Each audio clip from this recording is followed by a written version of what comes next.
Hi all, yep, Fusion Week is going to be replaced by Review Week, so I do a live stream of what I'm drawing for what I'm reviewing, so my character's cosplaying as the characters from whatever game, or holding a box like Kaz is in a sort of exploding kitten cosplay, or onesie I should really say on this one. Yeah, so I hope you really enjoy. I did a few study draws as well with Review Week, because obviously people want me to study now. So what I'm going to do is on that week, you could choose something for me to study for about 30-45 minutes. Just a little update. But anyways, on with the review. Me and my wife a few years ago wanted to find a new game to play with friends and family. We looked around and found Exploding Kittens and brought it. And I've played it a good few times now, so here are my thoughts. Exploding Kittens is a last man standing kind of game, with 2 to 5 players, a fun icebreaker while playing with friends and family. It's also got a not safe edition expansion, which means you don't just open up for those with filthy minds and a dark sense of humour. It also opens up for more players, so you can play up to I think roughly 9. If I'm wrong, please mention down in the comments down below. And the game comes with, of course, the cards, obviously, to play Exploding Kittens, and also really simple to follow instructions. Trust me, for someone like me, simple to follow instructions is a good thing. I know complicated games can't really do it, but the simpler you can explain it and the easier it is to understand, the better the game. So really pleased with that. There are different types of cards you can play first, or you'd be played against. First off, you must not, this is a card you must avoid at all costs in this game. You must not draw the Exploding Kitten. If you do, you are out of the game. But the only way to defend yourself from this is if you have a diffuse card in your hand. Now there are other cards that do various effects that you can play against for yourself or against others. And you can do certain combos as well, but it is explained quite simply in instructions, so I won't bore you with all the details. But there are stuff like you can nope other people's cards, or you can reverse turns, skip a turn, stuff like that. Anyways,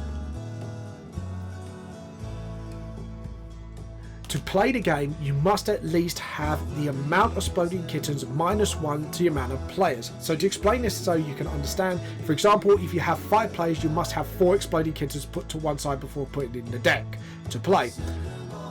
Also remember, or another example, if you have 2 players, you have 1 Exploding Kitten, etc, etc, etc. So anyways, each player must be dealt at least 1 diffuse cards.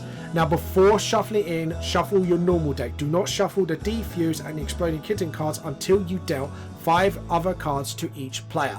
Then after, shuffle the Exploding Kittens that are playable and the rest of the diffuse cards into the deck, and then the game can begin. Now just to let you know, you, like I say, the only way to defend yourself against Exploding Kittens is to play diffuse cards. If you don't, you're out of the game. But there is a fun little rule to that.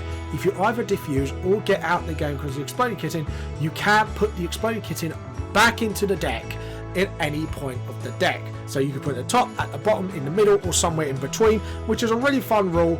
But if you want to keep things interesting, just move it like a little bit to the top or middle or stuff like that. It makes the game go, or if you want the game a little bit quicker, obviously slam it on top and see what the player does. It's quite funny. You can actually play some really good funny adventure plays there. After all that, you can play the game as a whole. So there's either of a few things you can do. In your turn, you can either do nothing, or you can play a card or effect. Well, there's all right. But at the end of the turn, you must always draw a card, and I think you can only do 1 action per turn. So if you do like a 2-card combo to nick somebody else's, I think it's like nick somebody else's card, I can't exactly remember, but correct me, feel free to comment down below if you want to correct me on that. But also you can do other effects to people and stuff like that, but I believe it's only 1 action per turn. Again, correct me if I'm wrong.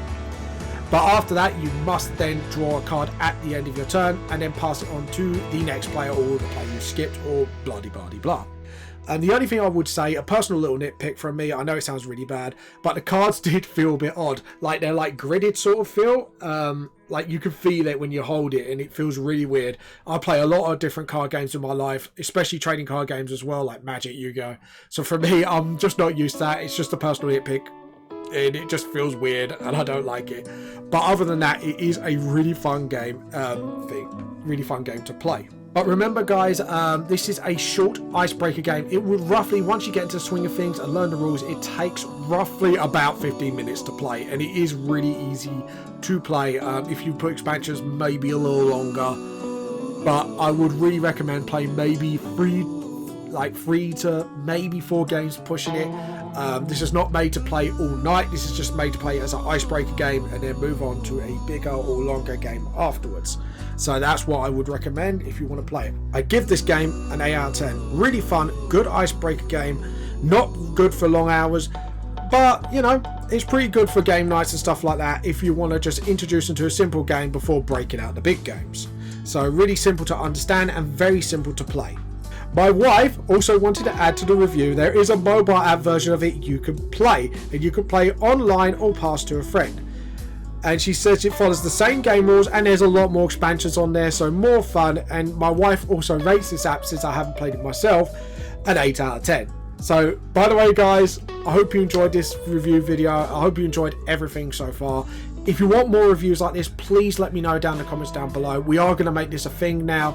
And then on my Patrons, we're going to vote for at least 1 TV show, 1 comic or manga, 1 board game or card game, 1 computer game, and an indie, like self-published comic or something that's independently made. Anyways guys, I'll see you all later. This is James Fat Lost Soul, True Small Seams, and I'll see you all later. Bye.